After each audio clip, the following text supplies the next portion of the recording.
Ronnie Coleman the greatest of the all டைம்ங்கிற பட்டத்துக்கு சொந்தக்காரனான ஒரே ஒரு மனுஷன்.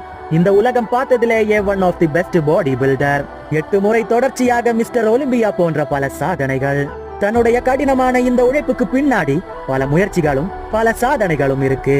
ஆனா கோல்மனோட இன்றைய இந்த பரிதாபமான நிலைமைக்கு தன்னுடைய அதே விடாமுயற்சியும் விடா உடற்பயிற்சியும் தான் காரணம்.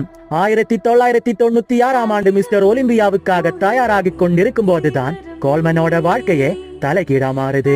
கடினமான உடல் பயிற்சியின் இடையில் கோல்மனோட ஸ்பைனல் கார்டு டேமேஜ் ஆகுது. ஆனா அது ஒரு பெரிய விஷயமா அவர் எடுத்துக்காம தொடர்ச்சியா உடற்பயிற்சிய செய்துட்டே இருக்காரு. அதன் பிறகு தன்னுடைய ரிட்டையர்மெண்டிற்கு பிறகு அந்த ஸ்பைனல் கார்டால் தன்னால் சரியாக நடக்க முடியாமல் 13க்கும் மேற்பட்ட பல சர்ஜரிகளை செய்தும் அவரால் சொந்தமா எந்திரிச்சு நடக்கவே முடியல. இருந்தாலும் அந்த மனுஷ மனம் தளராம தன்னுடைய 60வது வயசுலயும் உடற்பயிற்சிகளை செய்துட்டு தான் இருக்காரு.